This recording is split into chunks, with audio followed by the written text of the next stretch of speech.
السلام عليكم اخواتنا وحبايبنا، وحشتونا جدا. الاهلي وزد 1-1، الزمالك وبيراميدز 1-0 للزمالك، والزمالك عامل موسم تاريخي. شهادة لله، الزمالك عامل موسم تاريخي وعامل مستوى ما كانش حد متوقعه، لان الزمالك من اول الدوري ما كانش حد مرشحه انه يفوز ببطولة الدوري ولا انه حتى يتصدر. الناس كانت بتتكلم تالت رابع، بس الزمالك بلاعيبته وجهاز الفني اشتغلوا على نفسهم وقفلوا على الفرقة. والنهارده الزمالك بيتصدر الدوري المصري ب 40 نقطة، وراه بيراميدز 37، وراه الاهلي 37، وراه سيراميكا كليوباترا 37. تمام كده، تمام كده. الزمالك يستحق، الزمالك يستحق، الزمالك بيلعب، الزمالك بيلعب، الزمالك بيأدي في الملعب، الزمالك بيأدي في الملعب. الناس قافله على فرقتها وبتلعب على قد امكانياتها، وربنا مبارك لها والدنيا ماشيه معاهم زي الفل. كله تمام تمام، الحمد لله، رضينا واحنا مقتنعين. والاهلي بيلعب زي الزفت، ومدربنا تعبان، واللعيبه مش في مستواها، وفي يعني حاله من عدم التوفيق الرهيبه اللي موجوده. متفقين على الكلام ده، متفقين على الكلام ده، وحط كل حاجه في خانتها وكل حاجه في مكانها. بيراميدز اتغلب، بيراميدز يستاهل يتغلب.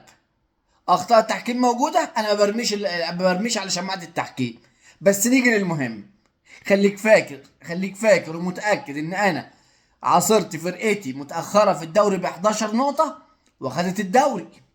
كنت انت متصدر عليا ب 11 نقطه وانا خدت الدوري. كنت واقف في بطوله افريقيا على ضربه جزاء هلال السوداني ضد سان داونز، ضيعها الهلال السوداني، الاهلي صعد خد البطوله. انا شفت فرقتي بتعمل كده، شفت فرقتي فرق 9 نقاط وخدت الدوري. الكلام ده تمام، الكلام ده تمام. شفت فرقتي في اسوأ حالاتها وهما بيقول لك احنا هننزل نكسب الاهلي كام، والاهلي بينزل يرزعهم 6. شفنا الكلام ده، شفنا الكلام ده، عصرنا الكلام ده، عصرنا الكلام ده. هنيجي مع اول وقعه للزمالك، هنكتشف بقى ايه؟ ان المنظومه والكوكب والمجره والهواء والحيوانات والانسان والقمر والقرد وكل ما هو على وجه البسيطه بيبقى ضد نادي الزمالك. وخد الكلام ده واحفظه، عشان احنا مع اول وقعه ومع اول سقوط نادي الزمالك للفرقه هتسمع الكلام ده. اقول لك المنظومه والمسرحيه مية مية، والتحكيم ضدنا، والمنظومه ضدنا، والاتحاد بص، مش هتلاقي سبب في النهارده. خليك فاكر، اوعى تنسى انك بتقول الدوري كويس، وان التحكيم كويس، وان المنظومه كويسه وما بتشتكيش من حاجه، وان الامور تمام ومحدش ضدك، وانت مصدر الدوري اهوت بفرق 3 نقاط. تكسب ماتشاتك الجايه تكسب. بس انا بقول لك اهو، احنا هنكسب ماتشاتنا الجايه وهناخد الدوري. خلي الكلام ده على في ودانك، وخليك كل من هو بيشجع التيشيرت الاحمر بتاع النادي الاهلي خليك عارف ان فرقتنا ما بترميش المنديل الا في اخر لحظه. احنا فاضل لنا 5 6 7 ماتشات في الدوري، نكسب الماتشات دي منهم ماتش الزمالك هناخد الدوري، هناخد الدوري اذا كسبناه. ما يهمكش وما تبصش في ورقه حد تاني، وما يهمكش اي حد. بس احنا بنتكلم عشان الناس تكون عارفه، عشان هنيجي بعد كده هتتعادل ماتش، هتتغلب ماتش، هترجع تقول اللي هسمعه بقى طالع يقول لك اصل المجره، اصل الكوكب. تشوف الجماعه بتوع السوشيال ميديا، كابتن طارق السيد، الناس على علاقات الزمالك طالعين بيولولوا وبيلقحوا على الاهلي، واصل والفرقه واللي بيها واللي عليها والمصاريف. يا عم ماشي، يا عم كمل للاخر، يا عم ما ترجعش بقى تعيط، يا عم ما ترجعش بقى تزعل، يا عم ما ترجعش بقى تقول لي اصل كاني وماني. انت بتقول لهم فاهمين الناس ان انتوا مظلومين، النهارده انتوا مش مظلومين. راجعين طالعين عفوا يعني تشدوا بالتحكيم. المنظومه كويسه، الملاعب كويسه، المواعيد كويسه، كل حاجه كويسه اهو. مع اول وقعه اسمع حد بقى من الجماعه الفلاسفه طالع يتكلم يقول لك اصل احنا مظلومين، اصل هم من عضدنا، اصل هم ضدنا. يبقى الكلام ده بقى انتوا كده بقى بتنسفوا نظريه بنفسكم بنفسكم. الجماعه بتوع الزمالك اللي على قناه الزمالك طالعين يولولوا، طالعين بيرموا كلام والناس عارفه مين. براحتكم.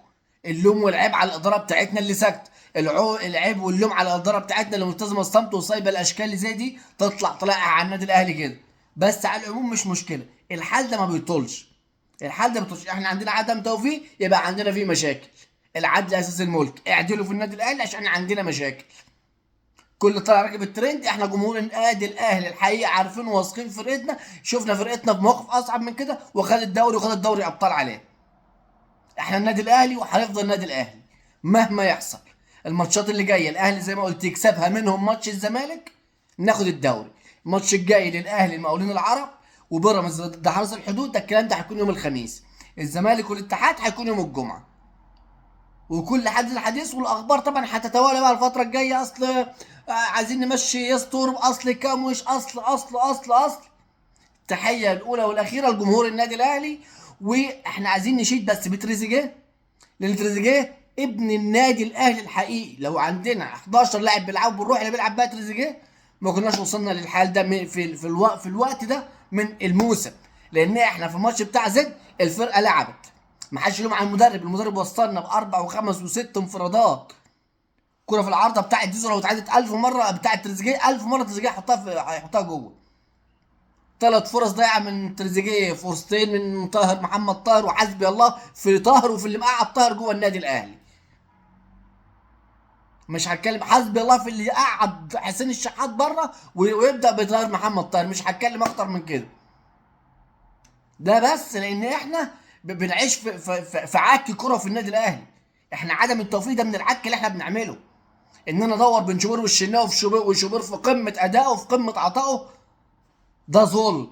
ان انا العب طاهر واقعد حسين الشحات بره، ده ظلم. ان انا العب كاموش واقعد محمد شريف بره، ده الناس لازم تاخد فرص وتلعب، واللي في مستواه يلعب وياخد. انما اللي احنا بنعمله ده اسمه عك، وعدم التوفيق بيجي من كده، وعدم التوفيق اللي احنا فيه بيجي من كده. الامور هتتعدل، كابتن سيد عبد الحفيظ هيتدخل، كابتن وليد صلاح الدين هيتدخل، كابتن محمود الخطيب هيتدخل، الناس دي هتتدخل والفرقه هتتعدل وهنكسب الدوري. ده اللي اقدر اتكلم فيه واقوله حاليا، لغايه ما نشوف باقي الاخبار اللي هتطلع من النادي الاهلي ايه الفتره الجايه. اخواتنا وحبايبنا ادعمونا بلايك وشير عشان الفيديو يوصل لاكبر عدد من الناس. سلام، وافتكر انك اهلاوي.